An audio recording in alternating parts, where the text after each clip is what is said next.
የብልጽግና ፓርቲ ከሰሞኑ ከበድ ያለ ሪፎርም እያደረገ ነው። ዓለም በኤርትራ እየሆነ ያለውን ነገር ማየት አለበት። የትግራይ ክልል የሰላም ሁኔታን በተመለከተ በትግራይ ክልል ተጨማሪ ውጊያ አንፈልግም። እኒህንና የሌሎችን ዜናዎች አሰናድተን ይዘንላችሁ ቀርበናል። ያላችሁን አስተያየት ኮመንት ላይ በመጻፍ ሰብስክራይብ፣ ላይክ እና ሼር በማድረግ ቤተሰብ ይሁኑ። የቀይ ባህር ጉዳይ ህጋዊ፣ ታሪካዊ፣ ጂኦግራፊካዊና ኢኮኖሚያዊ ጉዳይ ሲሆን በእርጋታና በአስተዋይነት መቅረብ ያለበት ነው ብለን እናምናለን። ኢትዮጵያ ቀይ ባህር እንዳትጠቀም የወሰነው ማን ነው ብለን ስንጠይቅ ተቋማት ያልተሳተፉበት መሆኑ ግልጽ ነው። ስለዚህ ይህንን ወሳኝ ውሳኔ ማን እንደወሰነ መጠየቅ ተገቢ ነው። ኢትዮጵያ ለብቻዋ ተነጥላ መኖር አትችልም። ለጎረቤቶቻችን የምናስተላልፈው መልእክት ኢትዮጵያ ባደገች መጠን ለመላው ቀጠና የልማት የብልጽግና ምንጭ ሆና እንደምታገለግል ነው። የምንፈልገው የጋራ እድል የሁሉንም ወገን መሻሻል ነው ሲሉ ጠቅላይ ሚኒስትር ዶክተር አብይ አህመድ በፓርላማ ውሏቸው ላይ ተናገሩ። የትግራይ ክልል የሰላም ሁኔታን በተመለከተ በትግራይ ክልል ተጨማሪ ውጊያ አንፈልግም። ከዚህ ይልቅ አገሪቱ በጋራ ማልማት እንፈልጋለን። መንግስትን በኃይል የመገልበጥ ማንኛውን ሙከራ ፈጽሞ ሊሳካ አይችልም። በአሁኑ ጊዜ የፌዴራል መንግስት ለትግራይ ክልል የመደበው በጀት ለልማት ከመዋል ይልቅ ለህገ ወጥ አመጽ እየዋለ ነው። ይህም ትክክል አይደለም። ትግራይ ልማት ትፈልጋለች። ስለዚህ በክልሉ እድገትን ለማምጣት በሰላም አብረን መስራት አለብን ሲሉ ጠቅላይ ሚኒስትር ዶክተር አብይ አህመድ ተናግረዋል። የብልጽግና ፓርቲ ከሰሞኑ ከበድ ያለ ሪፎርም እያደረገ ነው። ዘመኑንና ሀገሪቱን አሁን እየተጓዘች ያለችበትን አካሄድ የሚመጥን የአመራር ሰንሰለት ለመዘርጋት ቆርጦ ተነስቷል። በአቅም ማነስ፣ በሙስናና በስነ ምግባር ግድፈት ስማቸው የተነሱ ግለሰቦችን የፓርቲ አባልነት ሳይነፈቅ ከቦታ ዞር እየተደረገ ነው።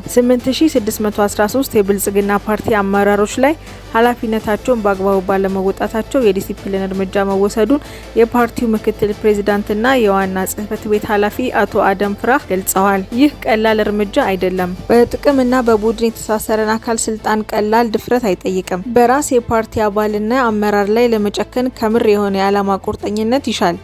የብልጽግና ፓርቲ ምክትል ፕሬዝዳንት አቶ አደም ፍራህ መልእክታቸው ቆንጠጥ ያለ መሆኑን ይሄንኑ አመልካች ነው። መንግስታዊ ስልጣን የያዘ ፓርቲ እንዲህ ባለ መልኩ ውስጡን ለማጥራት ሲጥር መመልከት ትልቅ ትርጉም አለው። ሌላኛው ደግሞ የመዋቅር ሽግሽግ በማድረግ በታችኛው እርከን ያለው የካቢኔ ቁጥር ዝቅ እንዲል ተደርጓል።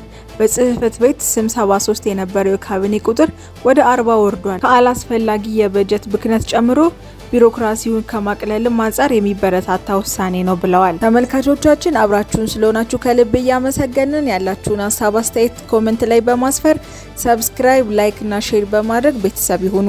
ዓለም በኤርትራ እየሆነ ያለውን ነገር ማየት አለበት።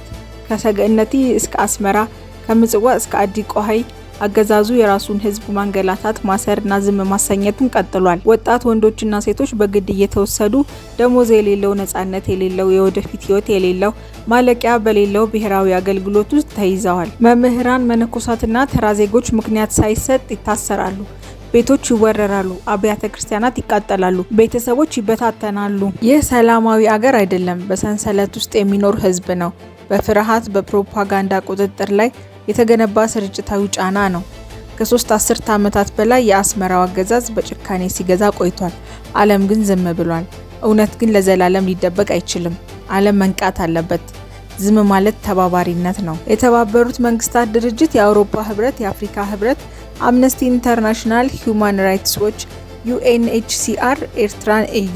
የህዝቧን ጩኸት ስሙ። ፍትህን ጠይቁ። እያንዳንዱ ዝምታ ቀን ሌላ ህይወት፣ ሌላ ህልም፣ ሌላ የወደፊት እድል ያስከፍላል። ውድ ቤተሰቦቻችን ለዛሬ ያዝንላችሁ ርዕሰ ጉዳዮች እዚህ ላይ ቋጨን። ሰብስክራይብ፣ ላይክ፣ ሼር እና ኮሜንት በማድረግ ለቻናላችን ድጋፋችሁን መግለጽ እንዳትዘነጉ እያልን ከሌሎች መረጃዎች ጋር እስክንገናኝ ድረስ ቸር ያሰማን።